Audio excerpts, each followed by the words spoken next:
അല്ല, അങ്ങനെ പറഞ്ഞിട്ടില്ല. നിങ്ങൾ കൈരളി എഴുതിയ പച്ചക്കള്ളമാണ്. പച്ചക്കള്ളം. ഞാൻ വീണ്ടും ആവർത്തിച്ച് പച്ചക്കള്ളാണ്. കൈരളി എന്തും പറയും, എന്തു വൃത്തികേടും പറയും. ആ വൃത്തികേടുകൾ പറയുന്ന കൂട്ടത്തിലാണ്. ആ ഒരു കാരണവശാലും പിൻവലി. നിങ്ങൾ അതാണ് പ്രവർത്തിക്കുന്നത്. നിങ്ങൾ എന്നെ ഭീഷണിപ്പെടുത്തൊന്നുമല്ല. ചെല്ല് പറഞ്ഞോ. വേറെ ദ്വാരപാലക ശില്പം ഏത് കോടീശ്വരനാണ് വിറ്റത് എന്ന് കടകംപള്ളി സുരേന്ദ്രൻ പറയണം. കാരണം അദ്ദേഹം അന്നത്തെ ദേവസ്വം മന്ത്രിയാണ്. അറിയാവുന്നവരോട് ചോദിച്ചാലല്ലേ പറയാൻ പറ്റുള്ളൂ. ഇതാണ് ഞാൻ മാധ്യമങ്ങളോട് പറഞ്ഞത്. അതിനാണ് എനിക്കെതിരെ കേസ് കൊടുക്കുന്നത്. ആ ആരോപണത്തിൽ ഞാൻ ഉറച്ചു നിൽക്കുന്നു എന്നാണ് ഞാൻ മറുപടി നോട്ടീസ് കൊടുത്തത്. എന്റെ അഫിഡവിറ്റ് ഉണ്ട്. എന്റെ അഫിഡവിറ്റിലും ഞാൻ അതിൽ ഉറച്ചു നിൽക്കുന്നു.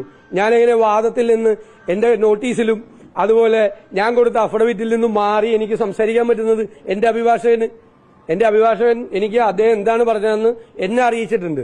അത് ഇന്നലത്തെ ദിവസം സതീശൻ മലക്കം പറഞ്ഞു. എങ്ങനെ മലക്കം പറയാണ്? കോടതിയിൽ ഞങ്ങൾ കോടതിയിൽ പരാതി കൊടുക്കുകയാണ്.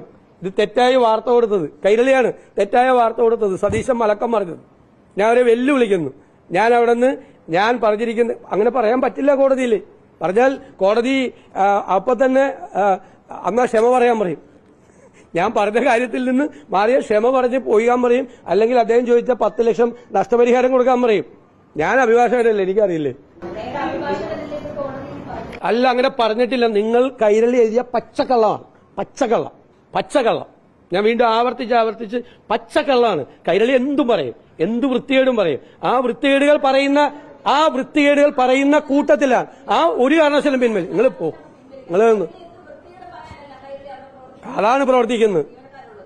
നിങ്ങൾ എന്നെ ഭീഷണിപ്പെടുത്തൊന്നുമല്ല. ചെല്ല് പറഞ്ഞോ. വേറെ ഇത് പച്ചക്കള്ളാണ് ഈ പറഞ്ഞത്. കോടതിയിൽ പറയാത്ത കാര്യം പച്ചക്കള്ളം പ്രചരിപ്പിച്ചു.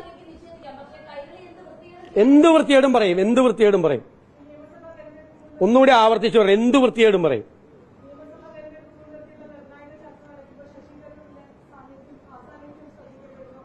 അദ്ദേഹം വ്യക്തിപരമായി നേരത്തെ മുൻകൂട്ടി പോയ ഒരു പരിപാടിയിൽ പങ്കെടുക്കേണ്ടതുകൊണ്ടാണ് എത്താൻ കഴിയായിരുന്നെന്ന് അറിയിച്ചിട്ടുണ്ട്.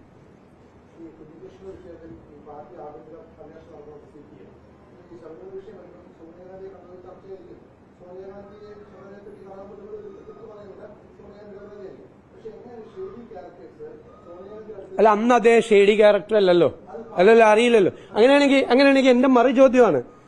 നിങ്ങൾ പറയണത് ശരിയാണെങ്കിൽ അങ്ങനെയാണെങ്കിൽ ഒരു ഷെയ്ഡി ക്യാരക്ടറെ മുഖ്യമന്ത്രി അടുത്ത് നിന്ന് ഫോട്ടോ എടുത്ത് എന്തിനാ? അല്ലല്ല അറിയില്ലല്ലോ. അല്ലല്ല, ചോദ്യത്തിന് ഞാൻ കൃത്യമായ മറുപടി പറയാം. അന്ന് അദ്ദേഹം ഷെയ്ഡി ക്യാരക്ടർ ആണെന്ന് ആർക്കും അറിയില്ല. നമുക്കാർക്കും അറിയില്ലല്ലോ. മുഖ്യമന്ത്രിക്ക് പോലും, കേരളത്തിലെ മുഖ്യമന്ത്രിക്ക് അറിയില്ല ഒരാൾ അദ്ദേഹത്തിന് സ്പെഷ്യൽ ബ്രാഞ്ചും പോലീസും ഇന്റലിജൻസ് സംവിധാനമുള്ള കേരളത്തിലെ മുഖ്യമന്ത്രിക്ക് ഞാൻ കരുതുന്നില്ല. അദ്ദേഹം ഷെയ്ഡി ക്യാരക്ടർ ആയിരുന്നെങ്കിൽ കേരളത്തിലെ മുഖ്യമന്ത്രി അദ്ദേഹത്തിന്റെ കൂടെ നിന്ന് പടം എടുക്കില്ല. അദ്ദേഹം ഒരു കാരണവശാലും പടം എടുക്കില്ല. അദ്ദേഹത്തിന് അറിയില്ല. കേരളത്തിലെ മുഖ്യമന്ത്രിക്ക് ഇന്റലിജൻസും സ്പെഷ്യൽ ബ്രാഞ്ചും പോലീസും സംവിധാനമുള്ള കേരളത്തിലെ മുഖ്യമന്ത്രിക്ക് അറിയില്ലെങ്കിൽ സോണിയാഗാന്ധി എങ്ങനെ അറിയണം? ആ ചോദ്യത്തിന് പ്രസക്തിയില്ല.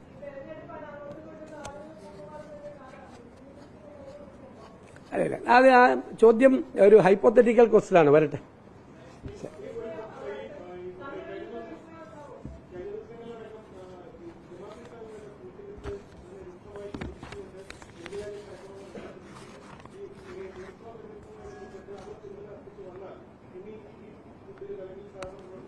അത് പിന്തുണ പ്രഖ്യാപിക്കുമ്പോൾ പരിശോധിക്കും. പാർട്ടി മുന്നണി പരിശോധിക്കും.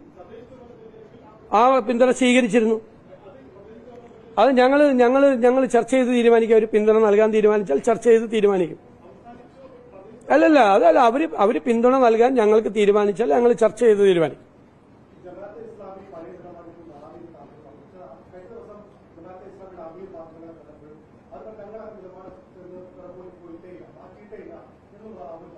ജമാഅത്ത് ഇസ്ലാമിയുടെ അമീർ അങ്ങനെ പറഞ്ഞിട്ടില്ല.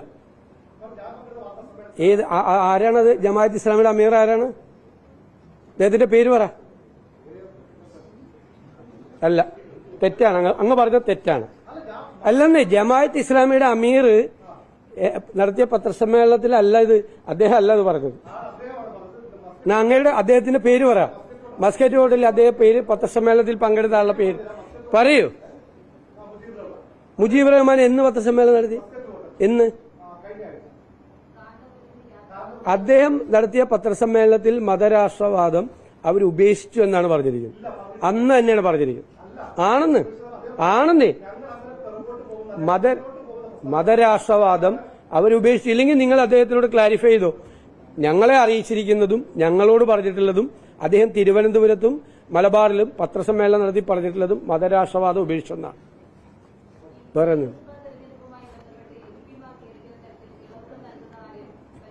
വേറെ എന്തെങ്കിലും ചോദ്യമുണ്ടോ?